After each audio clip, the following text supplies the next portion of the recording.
Hello, everyone, and welcome back to Marriage Ministry Motherhood. I am Tamara V. Lawrence, and I have been here with you for a little while. And the fact that you've come back, it means that there's something going on. We have some kind of friendship we're building. And just to remind you, this month we're looking at motherhood.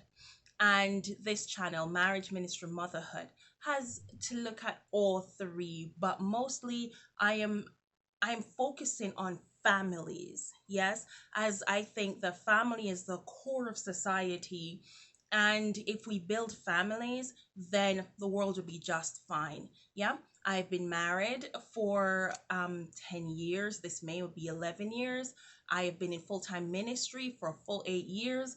And I have been mom for the last 4.5 years to a 15-year-old. What I'm going to look at today is something that I hope will resonate with someone. I'll be sharing something that was tough for me to write, and that's why I'll be reading quite a bit, even though it just flowed because it just poured from my heart.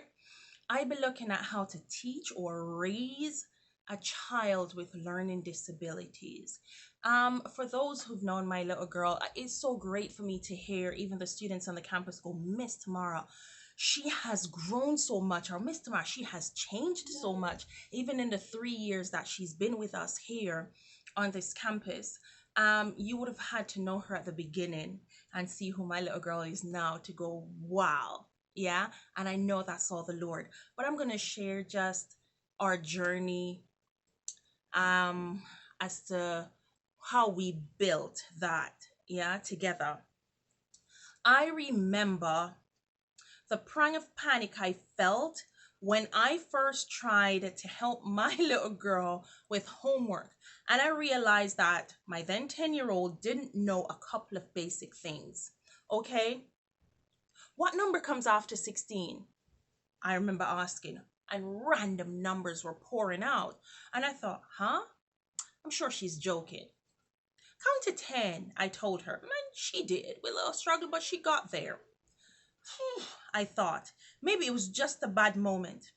And then life carried on with me basking in my new role, transitioning from Miss Tamara, who I was in the village, to Mama. But as the days went on, I noticed the inability to read. Quite naturally, I began blaming the school, the environment, the everything. Okay, I'll fix it. I said, as soon as I get to homeschool her, she will bloom and blossom to be top student at the snap of a finger. Why? Because my love, my knowledge, my everything being poured into her tiny little body and her mind is all she'll need. Of course, that's what I thought. I was going to recreate my little girl. And just so you know, that thumbnail with the ABC being lined out was also a big thing for me when I saw her. She was out there playing and she was putting her alphabet cards together. And that was her. And she would say her ABC, but it looked exactly how that thumbnail picture looks. You can imagine how scared I was. Then the opportunity came. We left the village now to fully do the adoption.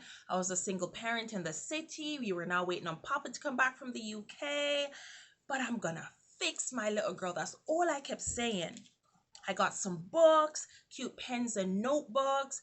Day one was tough, as the maximum she knew this was one, she knew that was two. Nope, none of those. But like, it's okay. That's fine. I did expect the first day to be a bit rough. Maybe she's missing home. Maybe she all sorts. And I was coming up with all kind of excuses. But yeah, the first couple of days I expected that to be difficult. So I pushed on until the behavioral problems began coming in, as the novelty of her being away from her village and being in the city and seeing cars all the time wore off. Addition was tough. Even 1 plus 1 was a struggle. I got matchsticks and I used matchsticks. I got peas and beans to use. No interest. She was just angry. Takeaway, subtraction was impossible, and not to mention reading. In no time, I was at breaking point and I sent her off to school. I began finding it easier to help with homework rather than teaching her. But more than anything, I had the time to think about what actually was wrong with my Baba. I took her to the ministry to get tested, and I was sent with a letter of recommendation to a school for children with disability. When I arrived there, I had to wait a little, and I'm happy for that, because I got to really see what the school was. When I saw the children who were there, I knew that I could never leave my child there. My child was not sick. My child was not mentally ill. She just had a rough start. I began working harder and I changed my strategy. I got some simpler books, starter books, ABCs, 1, 2, 3, and I started from scratch. My child was going to learn to read and write. I also knew by then that the problem was not the school, it was Baba. She had a rough start. After getting my own self together, I again started homeschooling.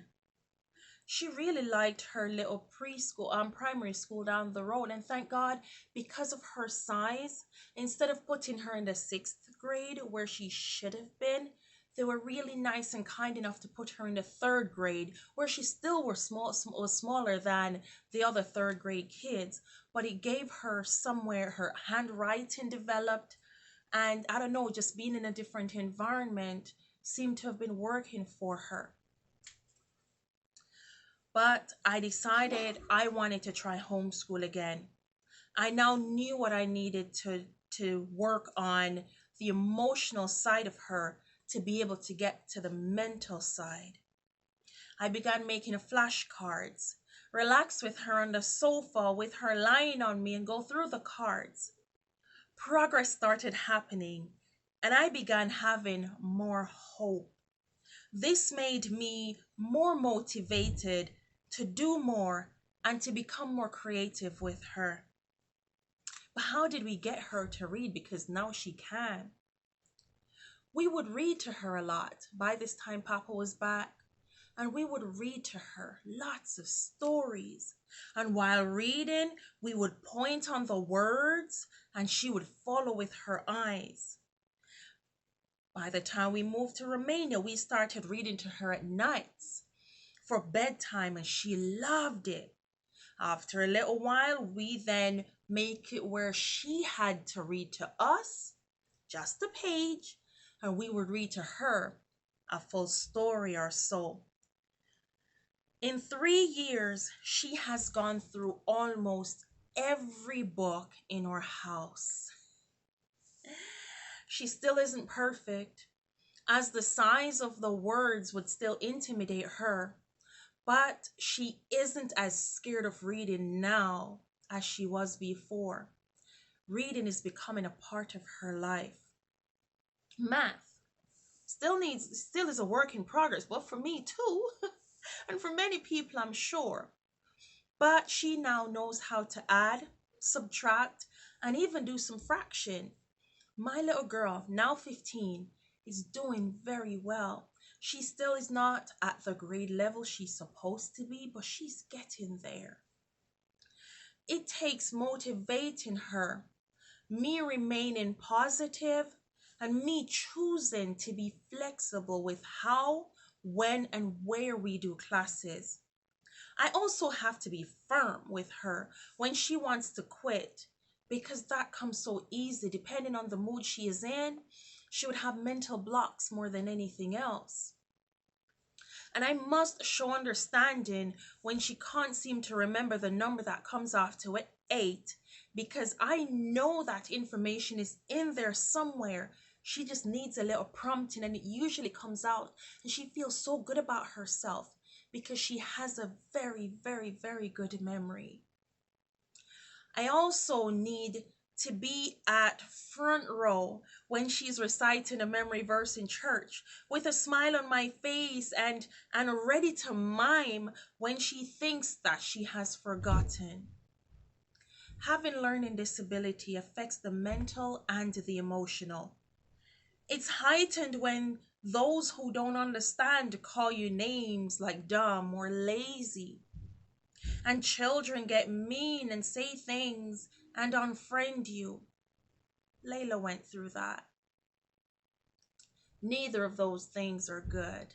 Neither of those things help. I was so grateful once when I went down to the school she was going in the city, in the village, and she was sitting next to the teacher who was teaching the other students, and he had to be there, but he was by her and he was trying to go through. So it's not because he didn't try. Her brain needed more than just that. She needed, like many other children, the entire package. She needed the love, the attention, the affirmations, the care, because we had to break down most of that. It's the barriers, it's the feeling that she can't do it. That was the first thing we had to break. And with love and support and a lot of patience and, and positivity, she was able to start. If you have a child, a student, or know someone with a learning disability, it's best to get the right help for your child. Also, ensure to do the work on yourself that is needed so that you can be what or who your child needs. Learning disability affects many people.